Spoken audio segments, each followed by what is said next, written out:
All right, tonight we're there with Romain Virgo himself, the gentleman. Yeah. Manners and respect for rolling back on the show. Long time. Yeah, long time. We're not going to put out the years just yet. For all those who want to see them can go do the research. True. All right? Yeah, brother. So the first thing we're going to talk about is a new album that sounds amazing. It have a mature sound. Tell me about it. The Gentleman. So Gentleman now is really and truly, you look upon it like a, what do I call it? Like a rundown or a run-up of my life and story, you know. Over the years, people watch me in all these different stages of my life, in my musical career. You have the All Together Sing days, Rising Stars days, and people just watch this youthful, you know, gentle way of doing things. This young man just, you know, hold on to the morals and values of life, you know, to know this point where I'm a man, and still, you know, holding on to those, but even from a more serious point of view, with being a father, being a husband, being a part of my life now, you know, I kind of take life a little bit more serious, you know, so it's like a gentle boy becoming a man, you know, this gentleman, you know, and Sure. you know, so that's basically what, you know, the entire album embodies, you know, that's me approaching life now from, you know, looking back on my life back then, but even now approaching it from a more mature, you know. And we love what we see going on because right now we see Romain Virgo, as you say, from Rising Stars straight up to now. Yeah. Big man thing you deal with now. How long you took to work on this particular album? This album, we've been working on it like probably a year or two before COVID start. Okay. You know, because we're always working, we're always recording inside the studio. Yeah. We're always trying to see how we can grow. Yeah. You know, from what people would normally know, you know, we always try to see how we can evolve the sound. Yeah. So that people can, the ones who were already there, can still, you know, find what we're doing interesting. And for new listeners or people who are just getting to know who Romain Virgo is, we're trying to see if we can win some new souls as well, some new followers, you know, on this journey. And we've been able to do that, you know, as I said, 2 years before, 2 or 3 years before COVID. So you were working on it right through COVID? Been working on it, you know, and you know, even before that, you know, it's like how we work, we don't even think about, you know, we just, most of whatever we do, whether it's going to be a single or it's going to be on a project, we want to make sure that whatever we're doing makes sense and it actually are going in the direction of what we want to create, that new sound, that new vibe, something that will show that we're going in an upward direction with you know, the whole production or whatever we're doing. Okay. So for those who counting, this is the 4th album, right? Fourth, yeah. The 4th. Fourth album. But I've heard you say before that it feels like it's your first. Why you say that? Well, somebody said that to me. Okay. That they were saying, why does it feel like, you know, and I do understand why when I said that. I feel like this album is the first of all of them where this buzz and everybody talking like, wow, yo, this album is a great one, bro. I love it, you know. And I don't know if social media have an influence on that, like, you know, everybody have influence. That's one of the things that's changed. So, for sure. Previous album. Sure, right? growth. Like a social media, man. That other thing. Yeah, man. So I feel like maybe that has an impact on it. But personally, from my point of view, I feel like this is the best effort in terms of, you know, the writing and just the overall production and you know, the musicality, everything, the harmonies, or everything come together.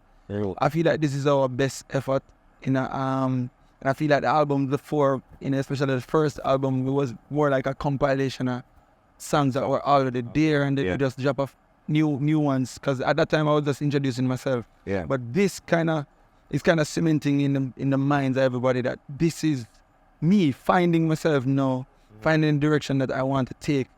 Not just my music, but myself personally. How I want the world to see me and understand where I'm coming from. I feel like this album has all of that ingredients. For sure. I think It's a great album for Jamaican music right now, considering the space where we're in and everything. Yeah. So come we talk about some of the tracks on the album. Like one of my favorite, and I gotta ask you a favorite because I know that it's always hard for artists to choose, right? Yeah. But one of my favorites is the track with Pataranking. Yeah. And Silly Walks, right? Talk to me about that. How long you been sitting on this gem, right? Before releasing the album. Yeah, it was. I think it was before. You know, I don't want to tell a lie now. But I feel like it was before COVID. Okay. You know, I met Pataranking in LA. We had a show there, the Caribbean, like Afro kind of fusion kind of show. Yeah. And that's where I met him. You know, so we got the rhythm from Silly Walks. And we're... Silly Walks is a set of producers, right? Yes, producers. Where come from? Germany. Okay. The Silly Walks produced the Honeypot rhythm with Chronics then back in the days. Soul Provider, that rhythm, they were the ones who produced that rhythm. Okay. Right. You worked with them before. Right. Yeah, man. So we've done work before. Okay. Yeah, man. And so they sent the rhythm and the moment I heard it, I was saying, now, this is not anything that you would hear Jamaicans doing music. And at the time, they were just trying out Afrobeats. Yeah. And things. So them said they wanted to see what I could do and something like that. And so I found a vibe, you know, but at the time I wanted to kind of stay true to myself in terms of knowing that this is not Jamaica. But you don't, I kind of think it is still. I mean, I would almost want to challenge it to do a whole Afrobeat album. You know what I'm saying? Right. Like, I would love that. We would love that. That challenge I'm afraid to take on. Really? And it's why you say that? It's out of respect. Like, I feel like when we're doing something that is not, like people don't know us for that. I say that because, I mean, you don't know if it'll go way back. You can say where Afrobeat is coming from, and you can say our music influenced Afrobeat as well. And a lot of artists would tell you that, you know, a lot of artists here inspire them. Yeah. But for me, when it is not something that is authentically us in terms of the style, especially the style of singing and vibing, like I feel like we have to really and truly go to the creators, the people who know how to. That's what I feel. I respect that. Yeah. I respect that. But as a fan, but I said, boy, I'm disappointed a little bit because if I could sing like Romain Virgo, right?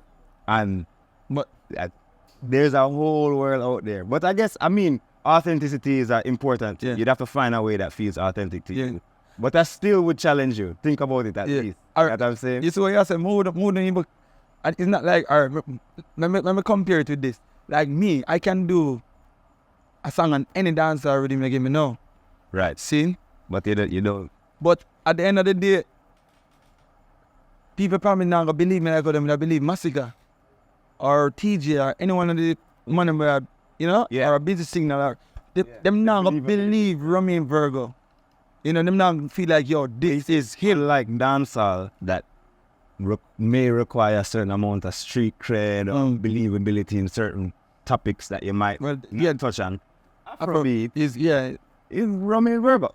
He's happy and honesty, happiness, you know. Yeah. So anyway, think about it. Yeah.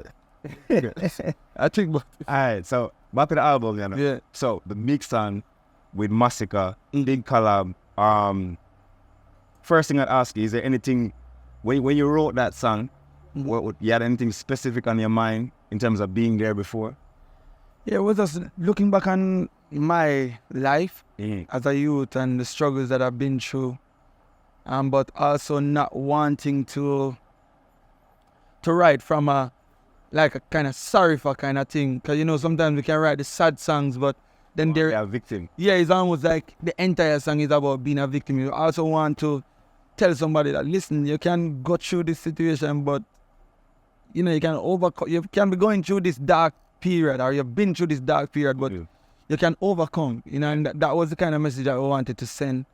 And so, you know, we came up with that part myself, Nico, with Vibe, you know, all of that. And when we got to the point where we say, yes, the song is done, there was still something inside of me saying, this song can be bigger, it can be more powerful, and how how we gonna make that happen, you know? And Masicka was the only artist that I could, you know, like think of in terms of to lift this song to that level that we're talking about, because he has a believability about him when he sings, and especially topics like these that, you know, the world feel, you know? That is a genius collaboration. I mean, Romain Virgo, Masicka, right? In terms of what both want to bring to that song. Yes. In terms of writing. Yeah, man. Is just perfect. So beautiful song. Another thing about our project that's super interesting is the video. Talk to me about that now, because where did they shoot it? Well, where that shot where you see the drone shot go over like an empty swimming pool. That was stadium, it feel like close to Rockford side on the waterfront. Okay. Yeah, I don't remember that's the name, but at that side, outside, or the Rockford side, so somebody to shoot up in the hills as well. Yeah. But why me can't remember the name of the place to better, but it's only big performance. But the only place you go, you know, some of it was done out by not Harbour View, but Channel. You know, have to stress this out. Yeah, we can't remember the place with them. But we go all over. Yeah. And we shoot this, and big up to Samo. And the whole storyline at yes. In terms of the storyline, just for clarity, there's a young Romain and a young Masicka in there, right? Yeah, it's almost like a reflection, like looking back at, you know, the younger me, and also, you know, Masicka, the same thing, you know, and just how far we've come, you know, just to show people like you can be coming from the struggles, and even if it's not about a struggle, you probably just, you know, go through a dark time, a dark period in your life, but it just shows like there's a light at the end of that tunnel, and someone was able to capture that through that story, that, you know, in the video, and someone being the director for the music at the end. Cool. So one of the things you've done for this album so far is a tour, tour. Yeah. We noticed that Kingston don't get the feature just yet, but we're not. At some point that will come through. But talk to me about that, because I find that interesting. You know, a lot of people would only do Kingston. Yeah. You know, so tell me how the shows went. Next time, please invite Jussbuss. You know what I'm saying? Well, I forgot. You never get the invitation. This time, just I do. No, man, it was like, I don't want to say hurry come up. Yeah. But like the time we really have, like the time we released, we know about the release date of the album and planning. Yeah. This show, because we did plan one show. Yeah. At first, and then it become. I think we realized, we did 3. Okay. So the reason why Kingston wasn't a part of the whole shows is because at the time we had Lasting Time already confirmed.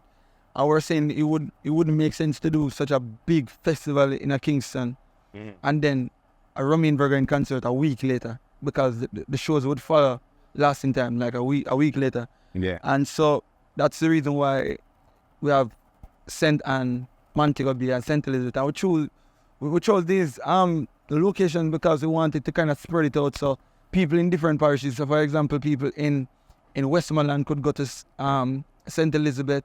Yeah. Or people in Manchester could go to St. Elizabeth. People in St. Mary could come to the St. Anne show. If you're in Trelawny, you could go to the St. Anne show. You know, so we kind of spread it out all over. Yeah, man. And there's a thing where, like, whenever, as artists, whenever we release anything, a Kingston alone really and truly gets that's what I find a vibe both times, you know? Yeah. And you're originally from St. Anne. From St. Anne, you know? Yeah, okay. St. Anne. So you did have to cover that ground. Definitely, without a doubt. You know, if it was 2, maybe when I say, you know, probably just like Kingston, St. Anne, because, you know, at the background, St. Anne, I'm a place, and I feel like I wanted a place where I get a whole heap of support, especially during the initial stages of my career, the All Together Sing and the Rising Stars. The support was tremendous, you know. I love to say that. Yeah, man, and so I can't let them out and not know what I do. But the shows, how were they? Amazing, brother. Surpassed our expectation in terms of the turnout. Yeah. Because we were thinking of like 1,000 people to come out at each of the shows, and all of the shows, you know, it went surpassed that. Well, you have to big up management. Yeah, man. Right? I've been blessed with Nico, and Nico, by the way, we know Nico for years. Yeah. Like I'm saying from high school days and things, but how did you meet Nico initially? And for those who don't know, Nico is Romain manager there. From Romain. Yeah, man. Nico from music family too. Yeah, so yeah. when you talk about the Brownies, Yeah, for sure. Danny Brownie, Yeah. TV, Yeah. he's from a musical background. Yeah. I met Nico in 2011. Okay. I went by his house to do ads for courts Oh yeah? at the time, and it never worked out. The ad never worked. No, but music happened, because at the time he had the song called Rachelle. Let's call the ad and just make tune. No, we never call it. It's like I think we did try it because my father called me and Danny Brown he showed me and said, "Yo, you want, me try." It just never work. I think it ended up being man do the ad. Yeah, and Nico say, "Yo, me have a song name."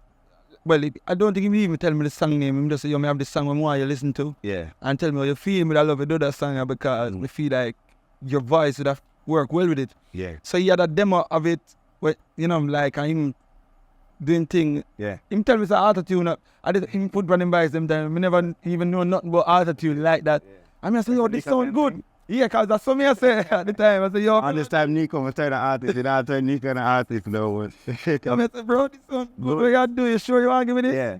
Because I like it at the time, but I say, yo, if I don't like to take a song if something sound good already. Yeah. And him said, no, man, I don't want an artist, man. Me just, yo, if you can do it. And so, that's how the whole thing started. Connection start. Yeah, do Rich in Love and then the rest was it. That was Rich in Love. Yeah, man. All right. 2011 till now, Yeah, man. Yeah, man. So since we are talking about team, you've been doing it as way I say. Yeah. Tours, all about better and better and better and better. Yeah. Shows bigger and bigger. The bands sound good tonight. Yeah, man. You know what I'm saying? Yeah, man. Talk to me about that team, because they seem to have a chemistry that is like, untouched. Yeah, I mean, like I had a band before COVID. Okay. Like right before COVID, we kind of have to change up things in a sense, and that was, just mentally as a team at that time, we feel like we are draining each other's energy. Okay. And so we decided, say, yo, you know what, we're gonna just part with that band that was there. And I go to you them too, because we still keep the link wherever we see one another, the respect is still there, because that was we. But then this new team now where I see I just some youth that love music so much that them is like them just want the anyway there. And whenever I'm around them I feel alive too. I feel like I don't have to worry about nothing because we have each other back like that. Like the youth we just want to make sure say everything goes good. Then we spend the entire day just to learn one song because them want get it perfect. And you can see tonight before you even do the show so the dedication, man, is that them not here to play straight about. Yeah, and if they say run it again, music, and if they say run it again, them run it again. Yeah, them love them. And better. And I saw everybody in the team, like everybody love what them do. Them take pride in making sure say, if we go, we're a show of talent. Them want the world. This is it's not about us coming and mashing up a stage show, but we're going to leave something for you to say, oh, I remember this about this one. And that is how everybody have them personality, but it's just, Mm-hmm. Everything just come together and make sense. So it's like a whole unit just a move, and so it's just a blessing to have this team around and sounding good and everything. One aspect of the bands that definitely on point as well is Janelle and Tori. Yeah. Right? No, accompanying singers. Special. Right? For those who don't know, they're also artists in and of their own right as well, right? Yeah, man. Yeah, man. We have to big up, Janelle, Mills, Tori, Latour. We have tried this thing as a team now where wherever we go around the world, especially if it's our show, we try to make them hear them talent too, because sometimes people see them come on stage and them sing and them dance and them feel like that's all that they do. Mm-hmm. Which is background vocals. But no, these girls are artists in their own right and super, super talented too. I feel like Jamaica and the world, I have to go open up with eyes and with ears on them some more. Mm-hmm. Their talents are on another level in my view. And I feel like it is my duty of it it is our duty as a team to make sure that we do whatever in our power to help them talent to reach our next level. And so last year when we were in UK on tour, you know, they were the ones who opened the show. And we tried that, especially on the run that we did here in Jamaica as well, so that Jamaica can get to see and feel their talents, you know, and they're doing well. They have music out that are doing well, pretty well on the airwaves, and you know, it's just that consistency and that believability that they would need from not just the team around, but you know, especially here in Jamaica. Once we give them the support here, then the world will see that and feel that, and me tell you, in no time, I know them are gonna reach some levels. So even me, I got surprised. As much as me know the amount of talent that them have and how far they can reach, I know them are gonna surprise me even more. You know, so yeah, I just want to wish them all the very best in everything when them are do, and continue to encourage them. Every opportunity you get, just make use of it and just do it, just sing, you know? Yeah, man. So speaking of that, in terms of your personal journey, when shortly after you had won Rising Stars, you had started doing work with Penthouse Records. Yeah. That's correct, right? Yeah, man. So, like right now, Jussbuss, we kind of mentoring some artists and that sort of thing. What do you think is one of the biggest things you learn at that moment in your life, like, you know, winning Rising Stars and then going into the recording studio to now officially become a recording artist? Yeah, I mean, you know, if I go from a personal, you know, like point of view, like how I felt back then, you know, winning a competition, you know, if you're not grounded, it can make you feel like you reach some heights, but then you get to realize that, you know, you really and truly not reach nowhere yet, you know. There's so much to learn, and I'm so happy that I got the opportunity to go around people who have so much experience, you know, Donovan Jermaine, Shane Brown at the time, Dean Fraser, you will always come in, and so there's so much that I learned from these elders that, you know. But when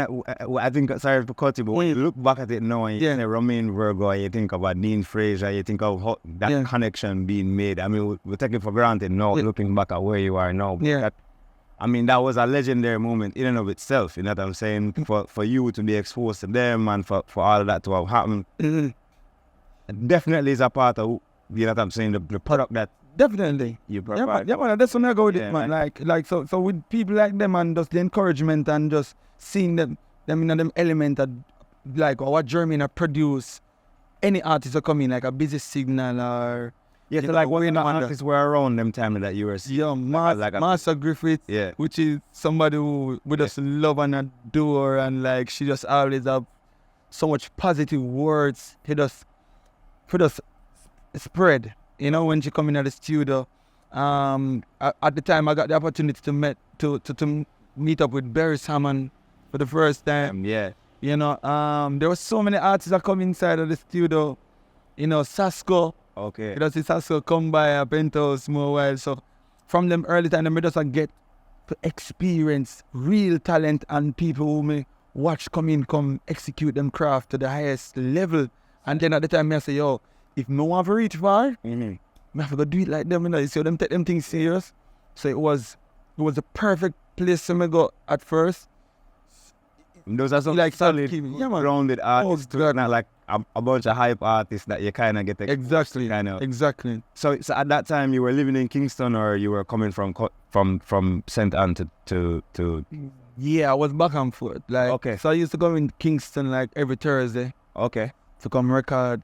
And that was part of the difficulty, I assume, as well. Yeah, man, because when we come at home, I have to make sure someone get the song right. Because so you imagine when the studio session done, you have to go. Go back a country with me and my driver, Virgin named Fire. So imagine that, go through the hills, Fenton, like them time they never have the highway. So take 3.5 hours to go back home, especially if you have traffic, you know. And so when we go back home, I have to make sure I say, when we get the rhythm and go back home, I have to write a song that makes sense. Remember when I wrote Love Doctor and come here and say, yo, John, that song sound too simple, you know. Jeremy, now I like this, you know. And then we're going to the studio and sing it.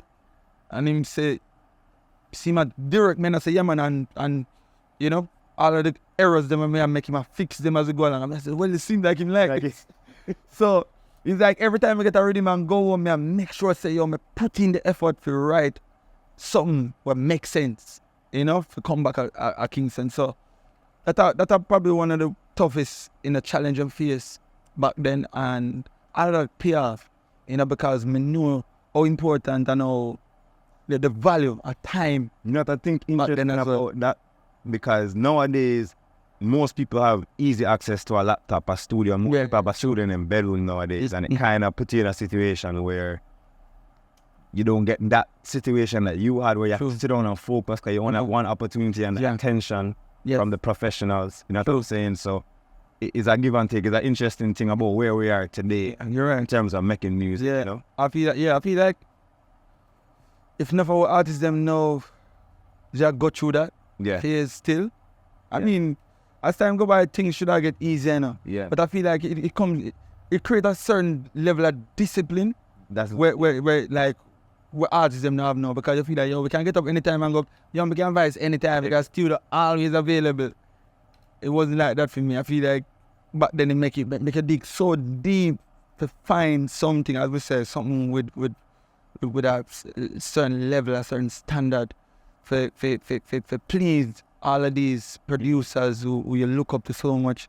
And sometimes they did a record to another producers, they have artists did it, and you say, yo, but I love the opportunity if you can do a collab with this artist, you know. So it's almost like you recording in the studio, you try to win both producers, you try to win both artists who did it, who might say, yo, you know, so we can give you the opportunity to do a collaboration, you know. So yeah, I feel like you're good, some of that kind of vibe that would have good for some of our artists them nowadays, yeah. I understand, I fully understand. And you're talking about songs, writing. The other day I was just chatting with Tonic actually. Yeah. Randomly a conversation came up about covers and doing covers. You're somebody that has done covers before. What's your vibe on covers? Is it something you would do more of?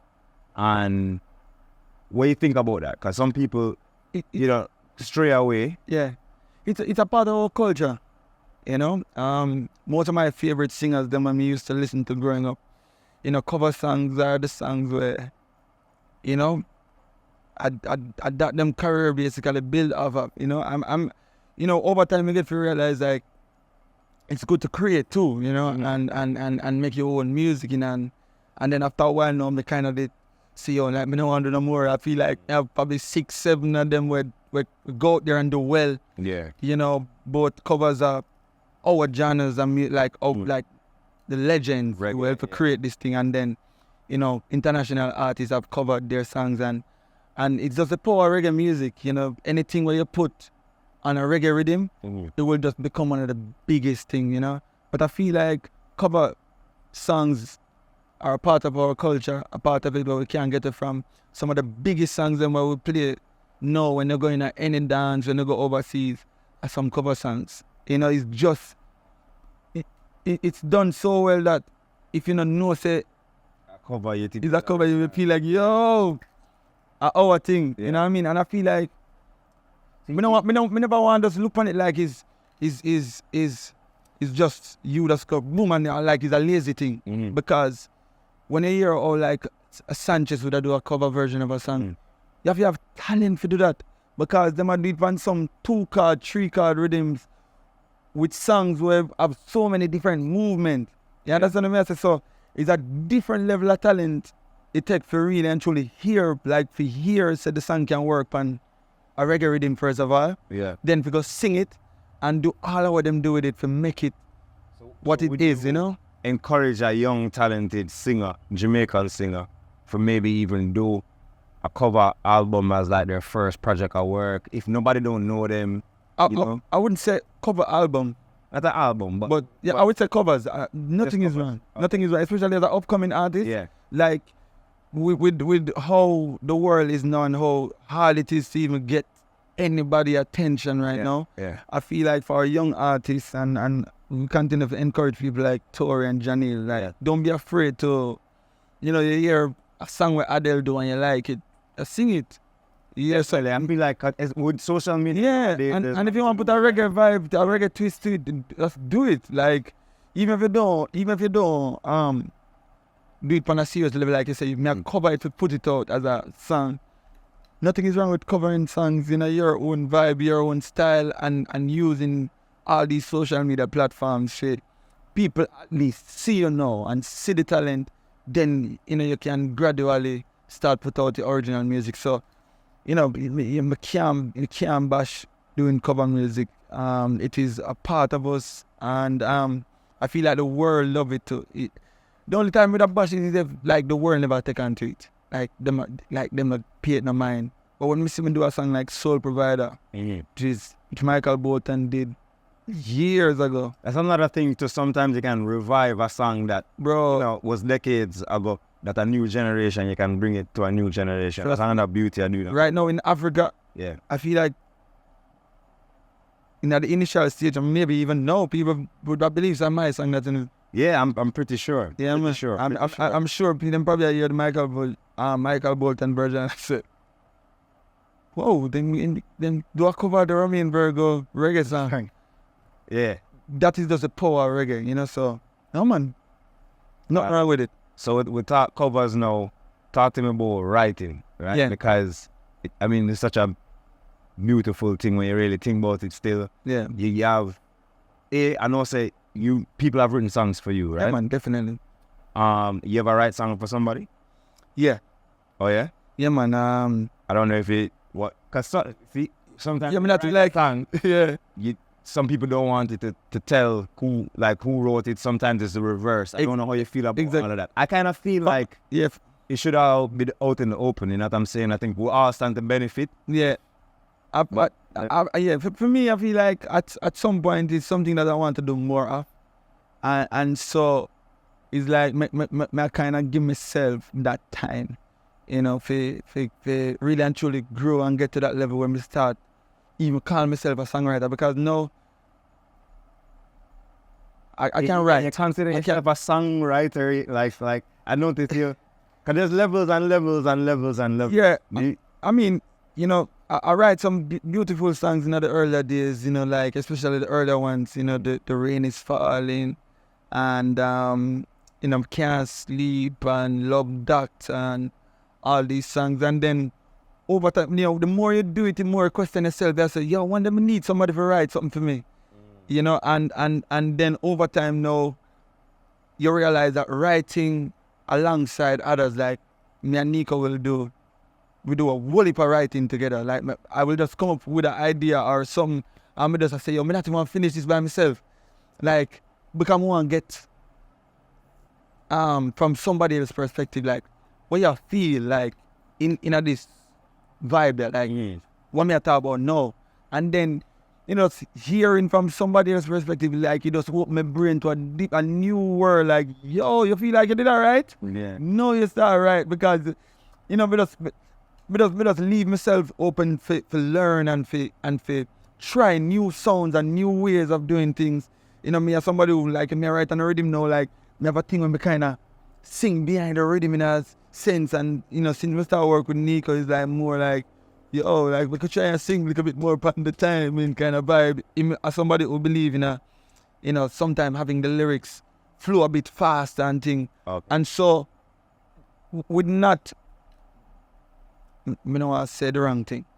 When you allow yourself to be open to this kind of vibe, you're not stuck in a one lane, because if you start telling yourself, say, yo, me know if you do my thing, and I've been doing my thing since them time, they me write the song, and it's almost like you start lock off yourself now from so much opportunities and a world of opportunity to tap into new sounds and new ways of doing things, and we would have opened somebody's ears. So to the point now where me have write songs like Keely Keys and Dan Callion produce, and yo, when we hear them new sounds, then I say, yo, yeah, ready.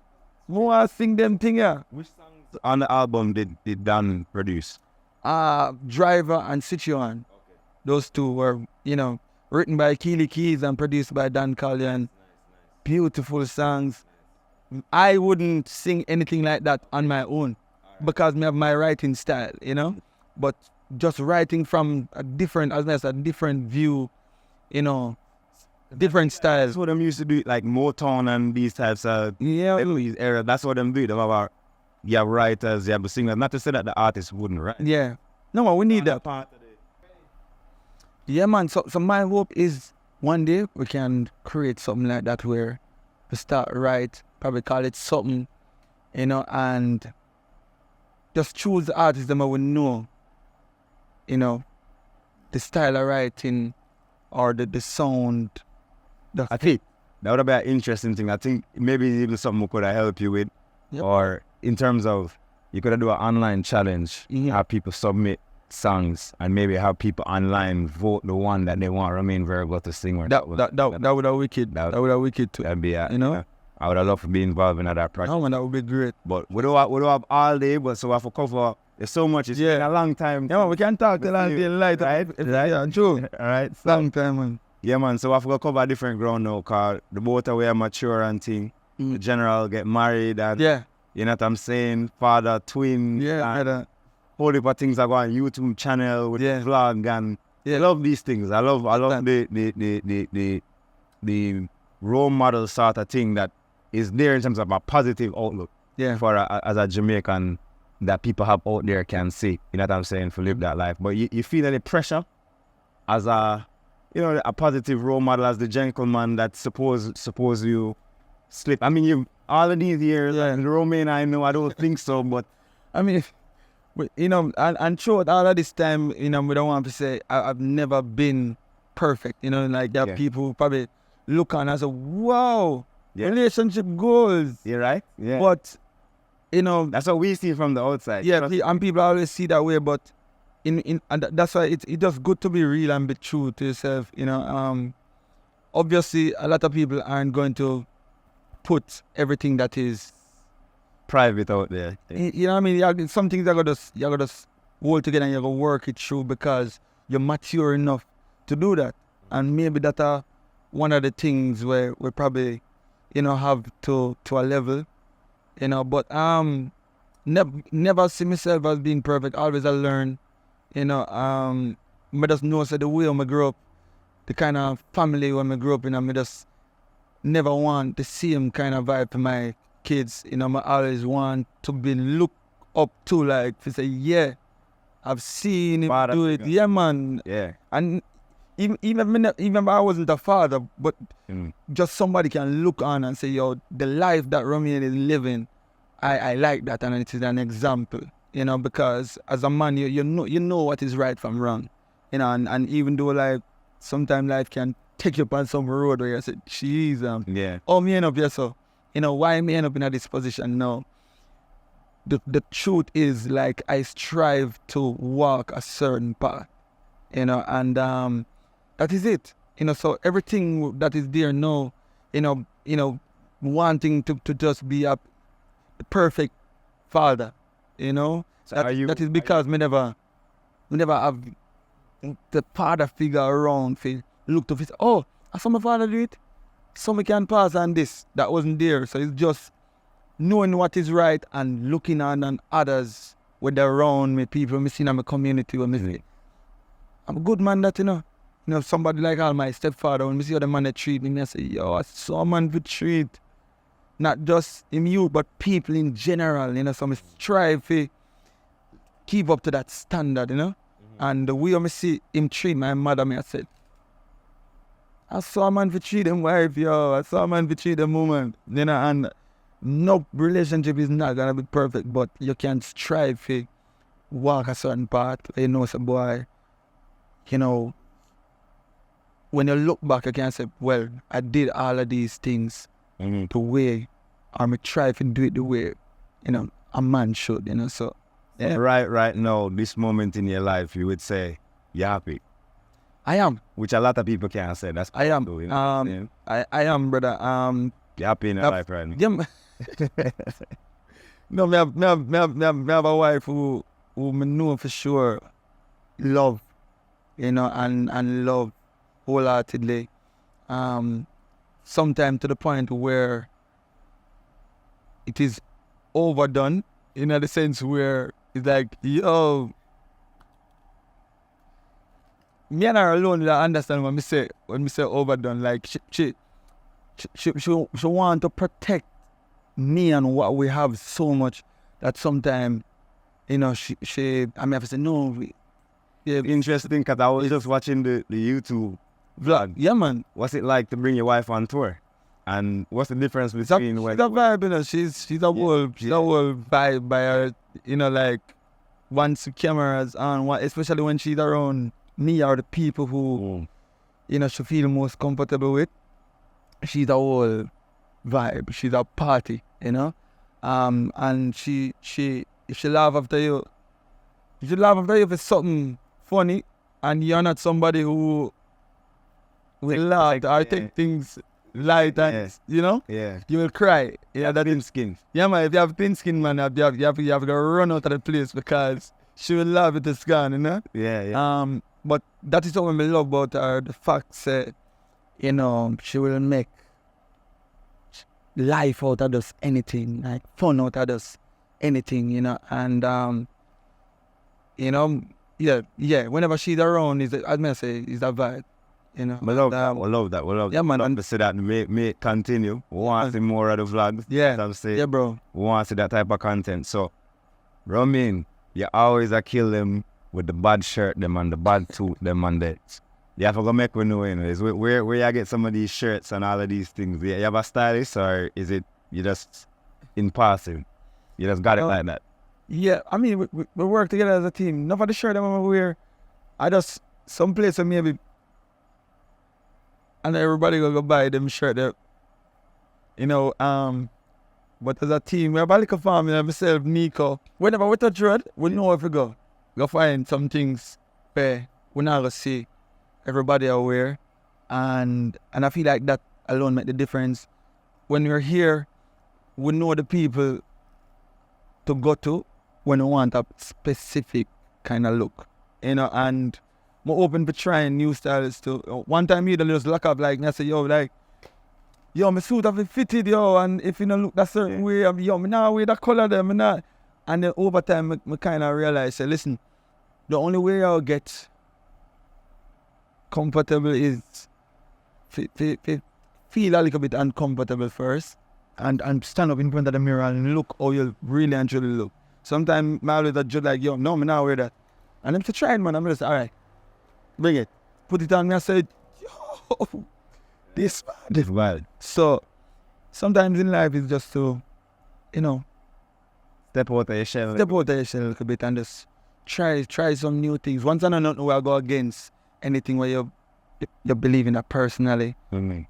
Try it. You never know. That's what I do over time, and it always work. You know, whichever designer we go to and them suggest something, I say, yo, Romain, bro, this, you know,